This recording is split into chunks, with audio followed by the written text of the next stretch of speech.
¿Es legal escapar de la prisión en México? Creo que todos sabemos lo que es una prisión o una cárcel, pero por si no lo sabías, son instituciones para el cumplimiento de las penas previstas en las sentencias judiciales. Y qué suerte que no vivimos en Nigeria, donde ya se condenaron a un total de 18 personas por descargar y compartir películas con derecho de autor. Las prisiones existieron desde el principio de la historia registrada, comenzando con los antiguos mesopotámicos en el año 3200 antes de la era común, pero durante la mayor parte de la historia la prisión no se usó realmente como castigo, sino como una zona de relajación donde se mantenía a la gente mientras esperaban el juicio o esperaban a ser castigados de alguna u otra manera, como la ejecución, el destierro o el ver videos de cazando infieles de Badabun.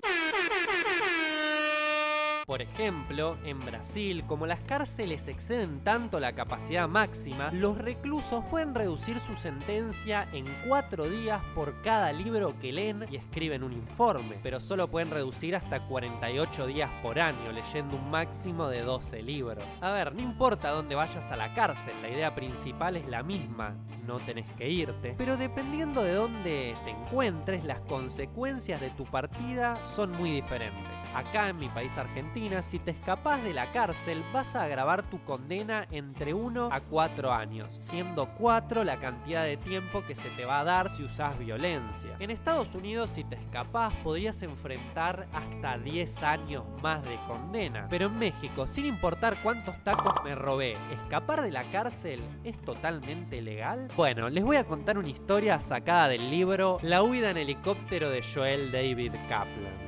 El empresario estadounidense Joel Kaplan en 1971 escapó de una prisión mexicana sin infringir una sola ley. La fuga de Kaplan fue planeada cuidadosamente para evitar que se cometieran crímenes. Se llevó a cabo mientras los guardias estaban viendo una película, así que no tuvo que sobornar o agredir a nadie. El helicóptero que lo recogió había sido comprado en su totalidad, en lugar de arrendado, por lo que no podía ser acusado de mal uso de la propiedad alquilada. Kaplan abordó entonces un avión Cessna privado, monomotor, comprado de nuevo en su totalidad y con los números de identificación requeridos y aprobados por la Administración Federal de Aviación. Después del aterrizaje, Kaplan se presentó en la aduana con su nombre real, evitando los cargos por entrar ilegalmente en un país, y se le concedió la entrada, ya que la noticia de su desaparición no le había llegado a nadie. Kaplan se mantuvo capa baja por un tiempo y ni el FBI ni el gobierno mexicano mostraron mucho interés en encontrarlo, por lo que nunca regresó para cumplir su sentencia.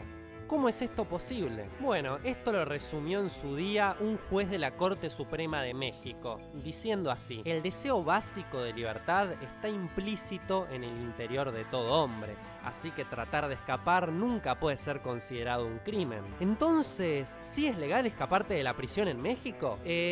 No. En el año 2017, Peña Nieto decretó la derogación del artículo 153 y 154 que permitía que esto sea posible. El problema es que portales de noticias como 20 Minutos, Los Replicantes, Gizmodo y no sé cuántos otros siguen difundiendo que esto es legal, transmitiendo información falsa y no verificando la ley actual de México. Ahora, ¿querés saber en qué país no te aumentan la condena al escaparte? Si no haces ningún crimen en el proceso, obvio. Bueno, prepárate. En Alemania. Si te gustó el video, te recomiendo que veas cualquiera de estos dos que te estoy poniendo acá, que les dediqué mucho tiempo y amor. Y si es la primera vez que ves uno de mis videos, suscríbete, que cada 3 días tenés uno.